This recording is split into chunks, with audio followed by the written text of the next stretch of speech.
Hey all, and welcome into the newest video. I mentioned that in the last episode of the Elden Ring playthrough that I had a spreadsheet analysis of every single episode, every single death, and we're just going to have a bit of a post-game run through, see where I struggled. It was everywhere, but, see where I particularly struggled, and yeah. We're gonna make this into a little bit of a game. Um, so I have a few questions that I'm gonna ask you now. I want you to pause the video and go and answer these questions, and we'll see how well you did by the end of it. So that will be: which area did I die the most in? Which boss did I die the most to? What basic enemy did I die the most to? How many boss encounters did I have in total?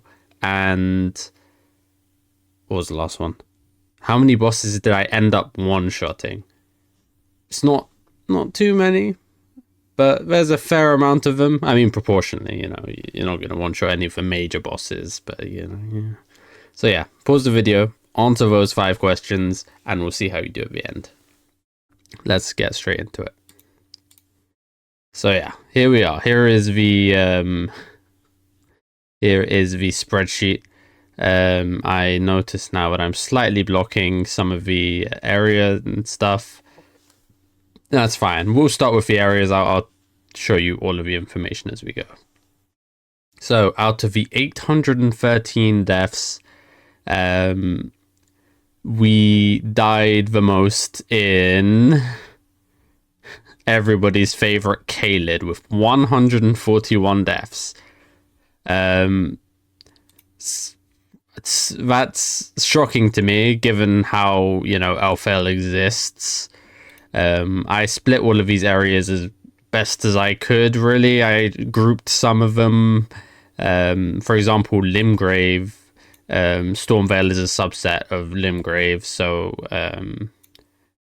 I separated them out because it's a major area, but it they're technically the same, so I sort of color coded them.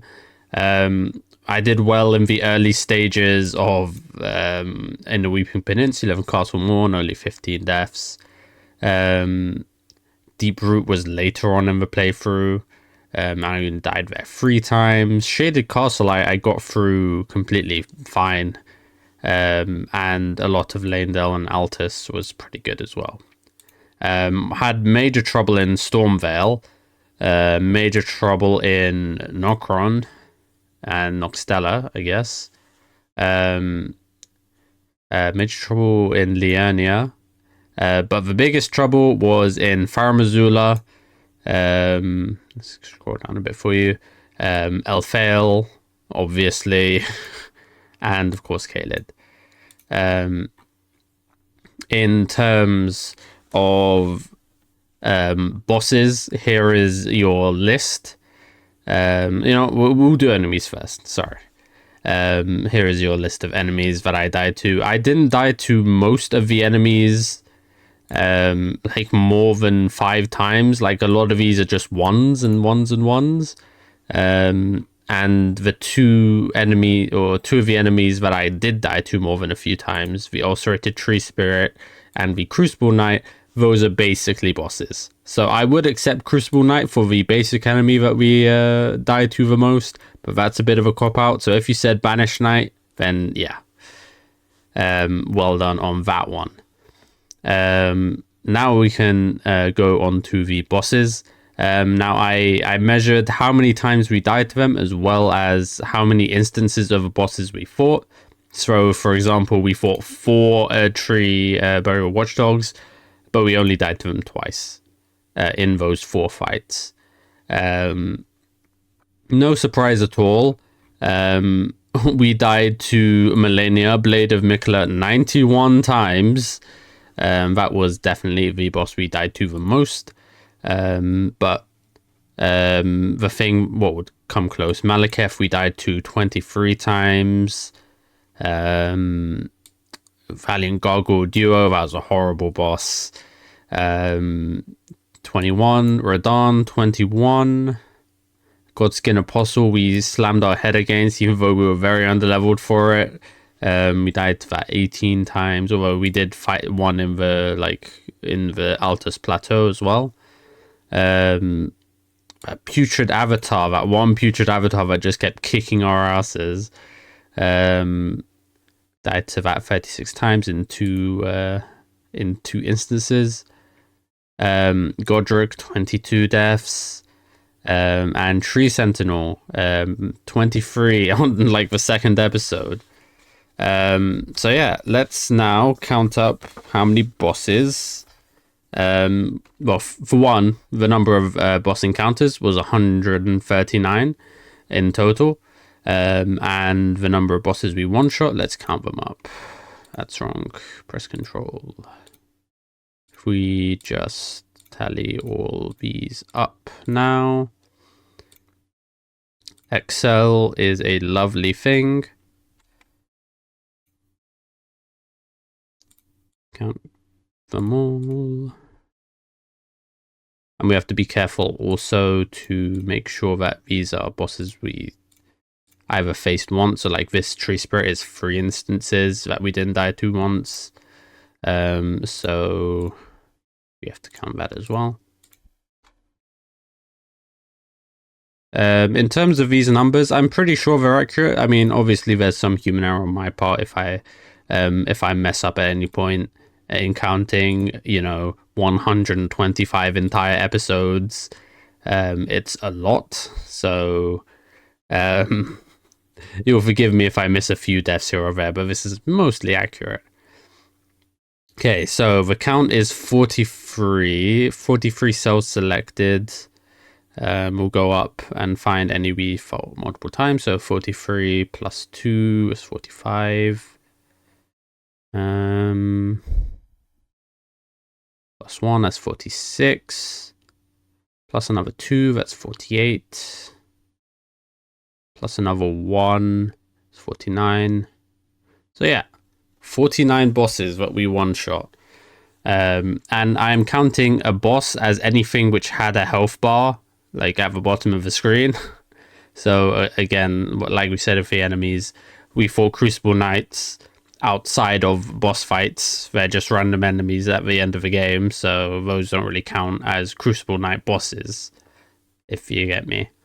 Additionally, the worst enemy in any Souls-like game is Gravity. These are the miscellaneous deaths. Lava, I feel like we died to lava once in, or was it the Chariots? There was that one hero grave that was all lava. 1 to rot, 0 to poison, 1 to traps. We died 3 times to game-breaking bugs. Thanks, FromSoft. I mean, for like over 100 hours of playtime, that's pretty good.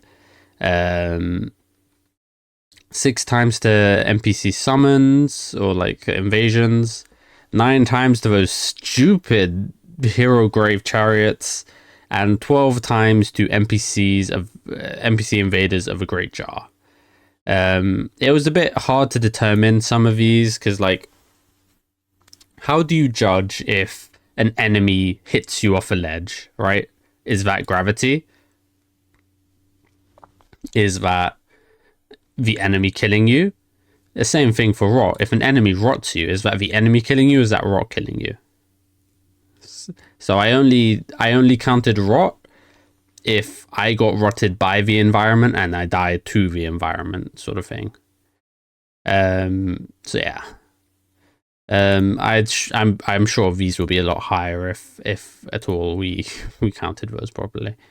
Here is the cumulative death count. So we have, this is the episode numbers, this is how many times we died per episode, and this is the running tally. And this is how many times we died in that 10 episode period. So we average about, 40 to 50